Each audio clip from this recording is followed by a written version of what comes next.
So, hang on. Before I get copyright. So, hello, it's me again, that guy that seems to waffle on. Um, I was just in deep focus mode, realised I was still in my PJs and drinking coffees, and it's midday on a Monday.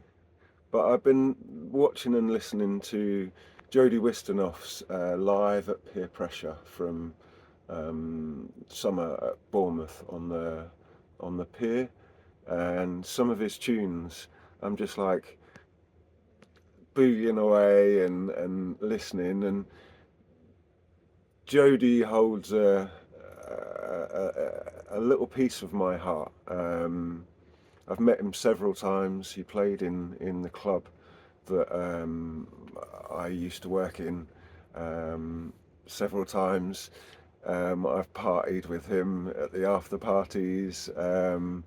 I've had him on radio shows as guests over the years.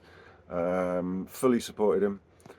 He's a lovely guy, but his music and mixing, I don't know, I can just listen to it, listen to what's going on, feel good, watch the crowd boogieing, see the reactions of the people.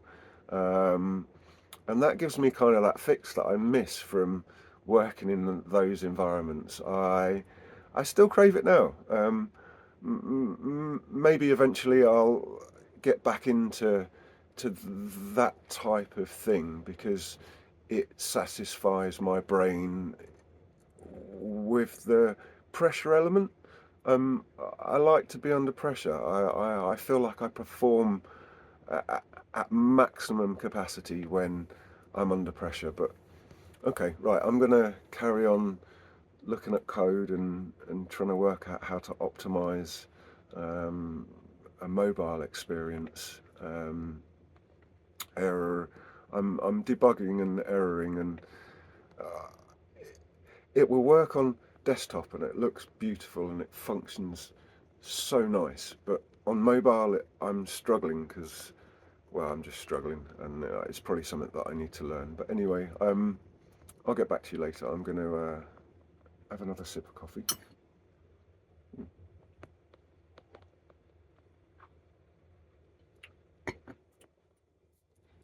Gizmo's currently roached up in his usual spot, nice and warm. I'm going to carry on. So, without getting copyright,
So I just tried recording on my little GoPro. I went on a bit of a hunt this morning. And I just tried to use it and realised it's too dark. So I've gone back to the phone. It's our daily dog walk. Gizmo's on his bench. Wants to have some sniffs and some smells.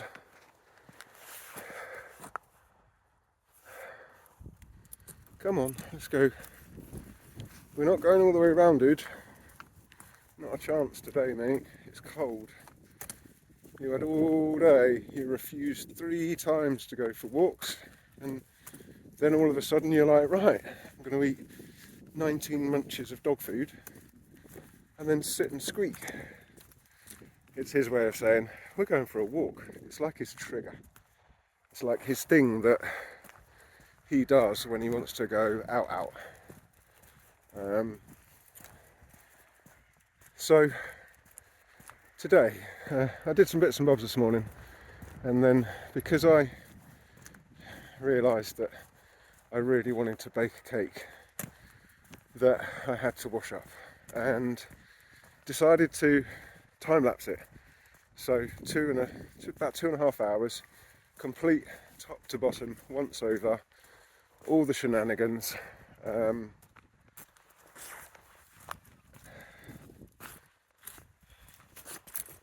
All of the shenanigans, and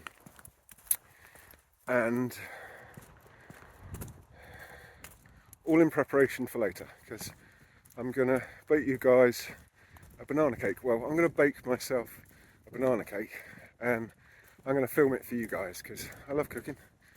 I used to bake and make a lot of cakes over the years for different people, and even when I was with my ex, I used to bake 4 special cakes for a Saturday and then sell them to the parents that used to come to the farm to bring their children for pony club on a Saturday morning. But that got shut down, like everything that I used to try and do with her. But anyway, we're not talking about her. So we're currently walking around our 2.5 mile loop. Gizmo's zigzagging today. We'll go one way and then we'll go another way, and then he'll set his sights on one direction right now.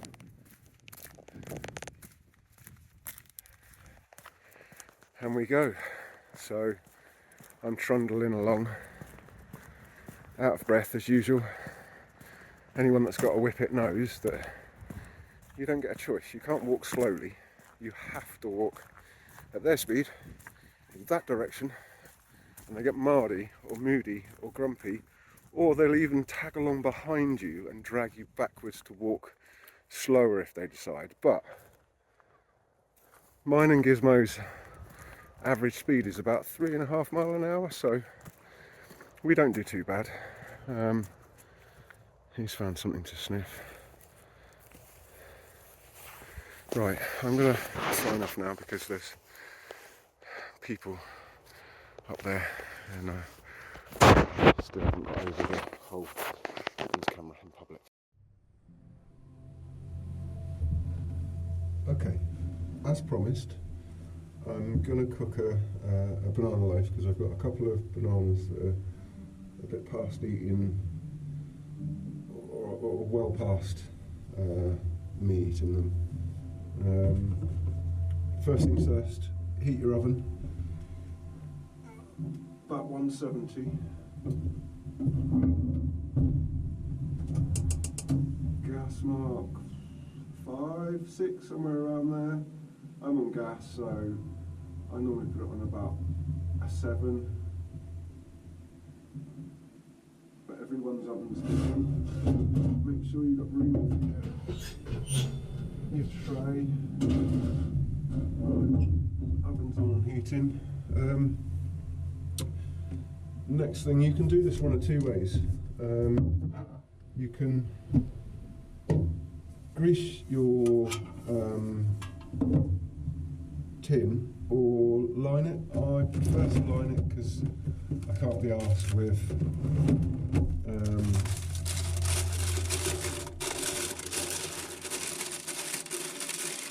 cleaning, so I'm going to line mine.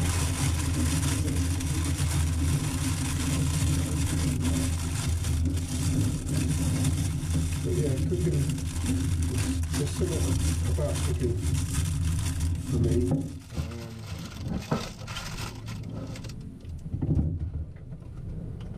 Started cooking very young.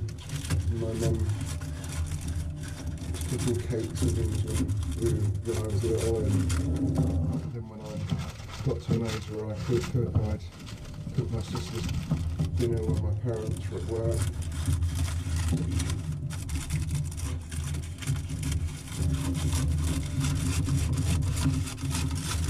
It doesn't need to be perfect. All you're doing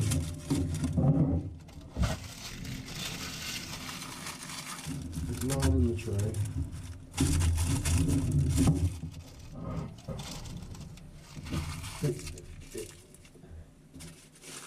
In a way, it's probably lazy, but it's just my way of doing it. So,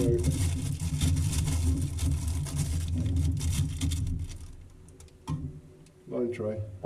Place it down there. You need a bowl.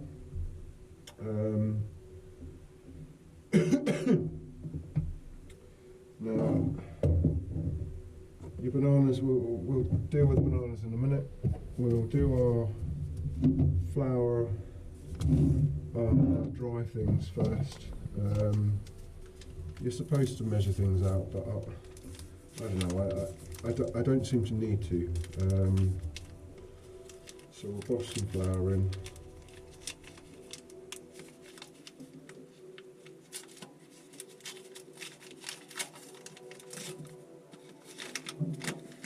So you want about 200 grams of flour. You should sieve it.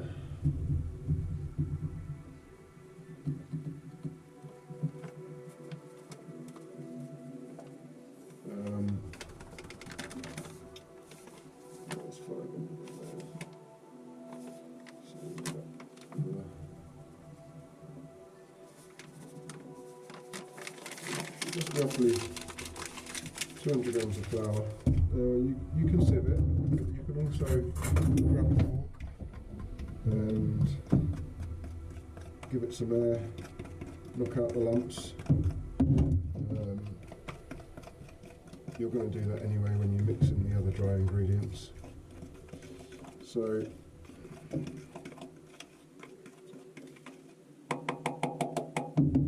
we need about a teaspoon of bicarbonate of soda, if I can get it open.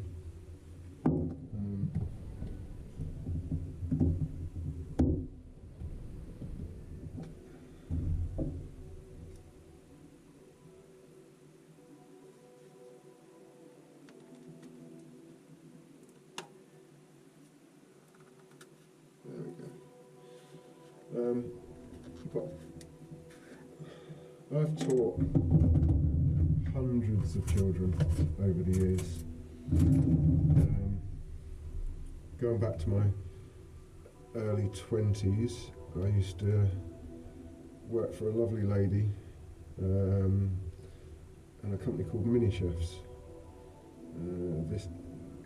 It was a Saturday club for sort of about between 5 and 10, somewhere around there, years of age. And on a Saturday morning we used to do 4 lessons with up to about 30 children in the class. And my boss used to hire the Home Economics department at Jersey College for Girls.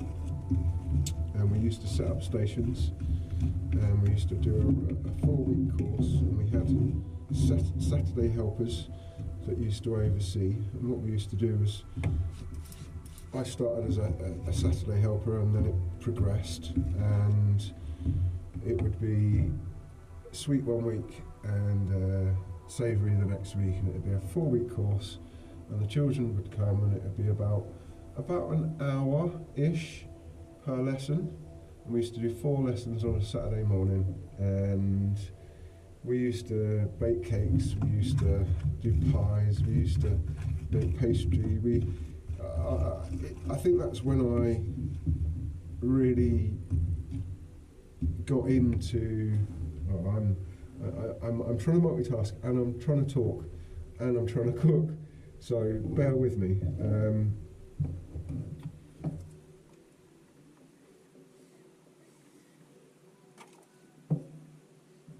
But mini chefs, I loved it. I did it for about 4 years, 5 years, every Saturday morning. And I was working, at that time I was working in a bar, so I was working Friday, Saturday nights. So I was finishing work at sometimes 2 in the morning, getting home at 3, and then I'd be back up and raring to go and teach the kids in the morning. And then I'd go back and work on the Saturday night again. That was at that point, and then I became a cocktail barman for a few years, and I worked in a sports bar, and even when I was working there, I still helped out with teaching. I didn't. I ended up taking on another kitchen next door to the original one at the college, and we had 2 classrooms going, and I'd be in one and my boss would be in the other, and instead of doing 4 1-hour lessons, we were doing 8 1-hour lessons with 30 children a lesson. And it taught me a lot about organisation and how to communicate with children and how to explain things, how to talk properly. Standing at the front of a class with all these smiley faces with their chef's hats on and their aprons, and me at the front as a chef, and right, everyone. And we used to do things like, instead of mixing stuff with spoons and things, if we were doing a pizza, instead of chopping the tomatoes, we'd put them into a measuring jug, open the tin, measuring jug, and then we'd get their hands in there and we'd grind them up with their hands so they could feel the food and they wouldn't be scared, and there'd be a few that wouldn't do it, and ooh, that feels. But they learned, and they began to trust you, and if you said to do it this way, and this is the way to do it, because then it was a good way of teaching, it was a good way of me understanding what I'd learned at college, and then implementing that and passing those skills on, whether it was washing hands in the best way, or when they were washing up, about rinsing things off, or drying up. And you see, I waffle, and that's my problem. It's not a problem, but hopefully with YouTube I can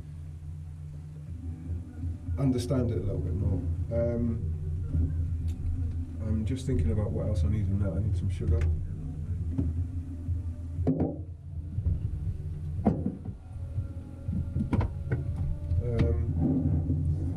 Then about 14 years ago, I returned from Jersey after a breakup, yep, another one,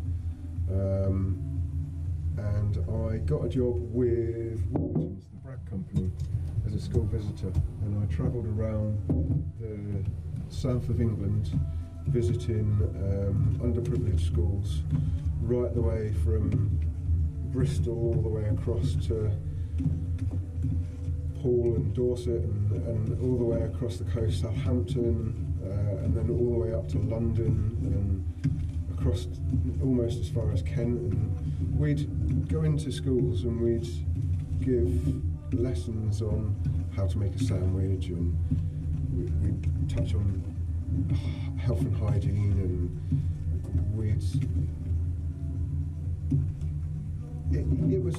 it was educational, but it was fun. The way the lessons were delivered and put together, and the way that we were trained to do them was awesome. This cake's I'm not even telling you the ingredients. I'm just going to make it and not try and think about the ingredients, and I'm going to talk because that's what I like doing. So,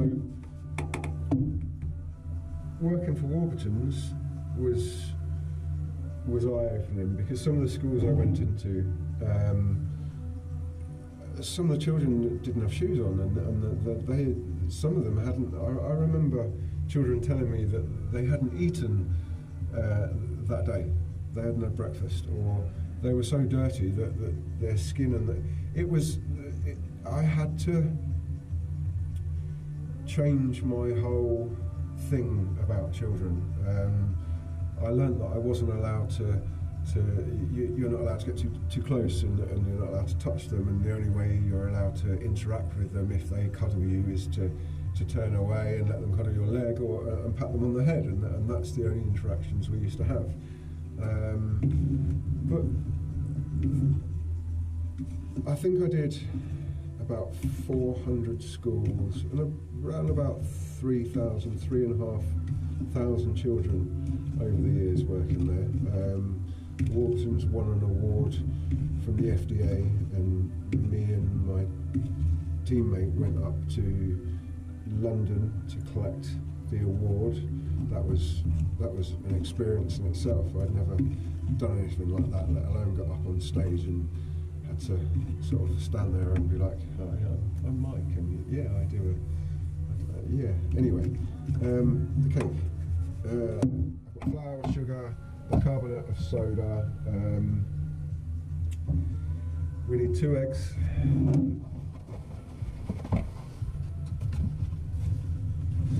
We'll do the eggs. See, I'm not one of these people that puts it all over everywhere. I will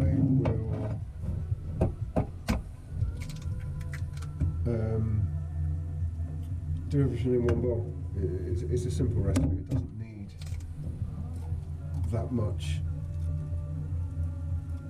mess and effort. So let me just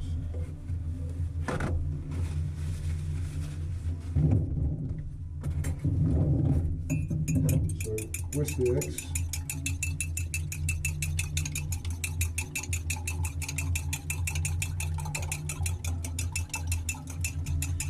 But yeah, I haven't made a cake in ages. I just haven't felt like it. I haven't wanted to. Right, eggs whisked. Need some milk.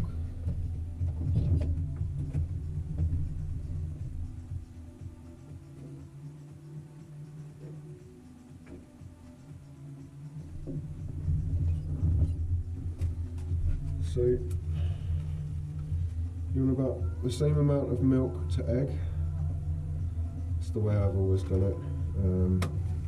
It may be incorrect, but I'll add the milk to the egg, give it a little mix, and then what we do is we add I might put a little bit more milk in there. Right. Yeah, that's better.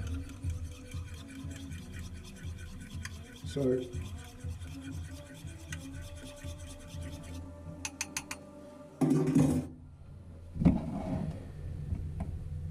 add the egg and the milk to the flour, and just basically mix it.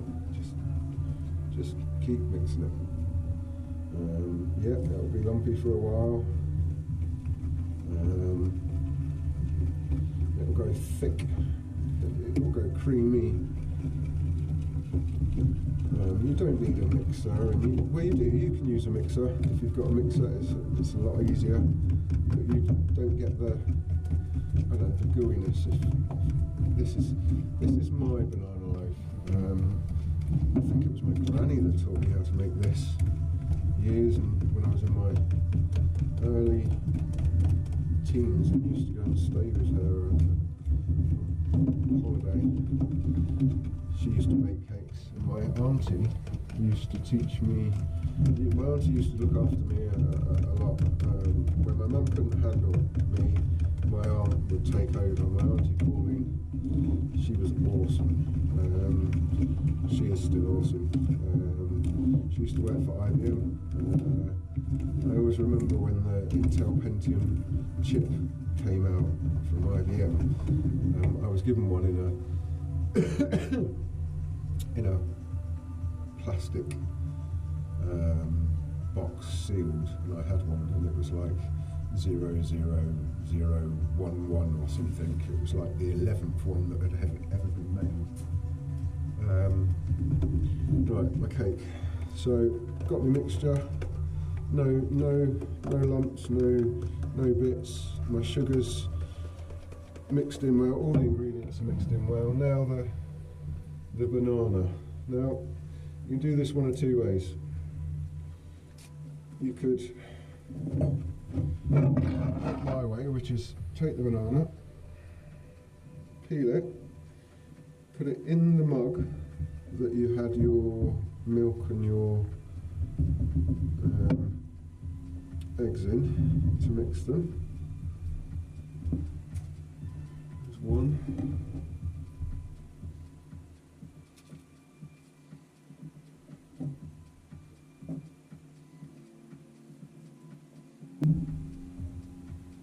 So I've got the, see, I bet that what's going to happen is I'm going to do this and record this and then work out that the music was too loud and I'll get a copyright. So the banana's in the mug. Grab your fork out of the mixture and get it in there. And just crush the banana down. You want to make it into like a pulp. I like it rough, if that makes sense.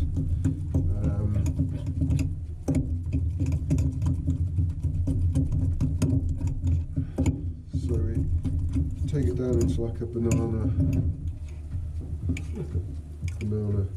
mixture. You can see I'm very tidy.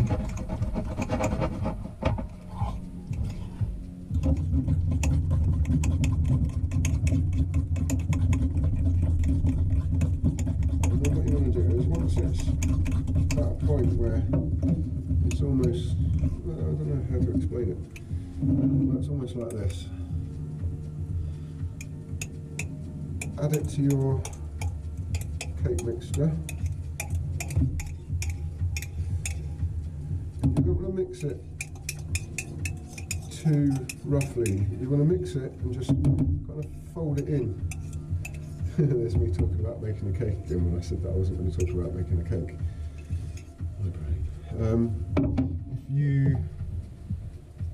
If you want to add some snaz to it, chocolate chips. It's my thing. White ones. Put in about half a packet and put the others to the side, and then kind of try and mix your cake mixture with your banana and with your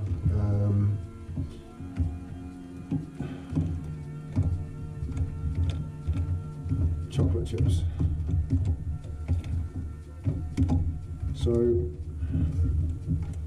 that is about it. Now the only other thing is a little bit of salt.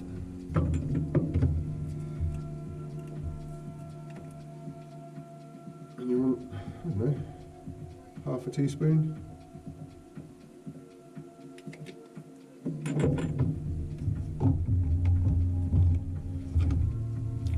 So that is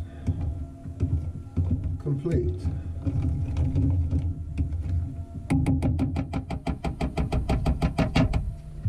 Now what we're going to do is we're going to transfer that to our, oh, sugar. Oh dear. So I messed that up spectacularly. So I'll paper fold it down. It's split the cake mix down the side, so there's no point in having the paper. Oh well.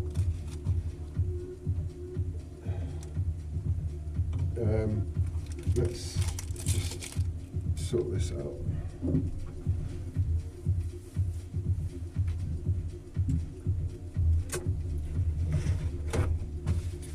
Oh well. So now we have a cake tin that's not been greased with half a mix. Oh well. And I seem to have managed to get it everywhere.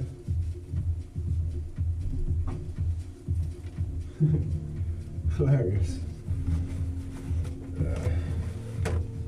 So we'll just bosh that into the.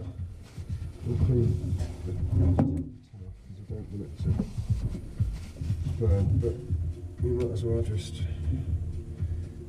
get the cake mix into the tray. Make sure you get all of the goodness and all of the sticky bits from down the side.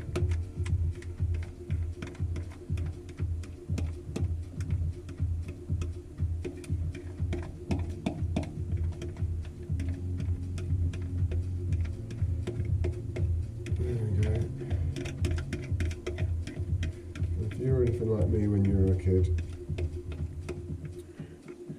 your mum was cooking, you'd be there with a spoon waiting at the corner of the counter, very much like Gizmo is, looking at me, but obviously he can't eat this. So that's that. That's the cake. And what we're going to do is we're going to pop it in the oven, middle of an oven, for about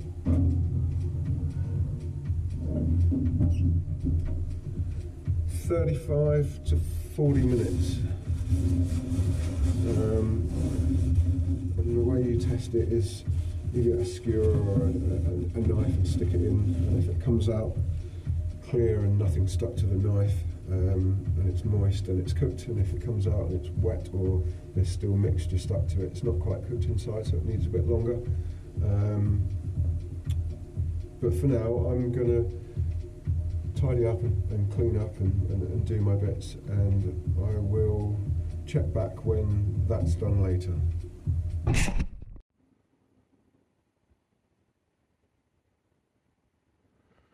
Got his duck.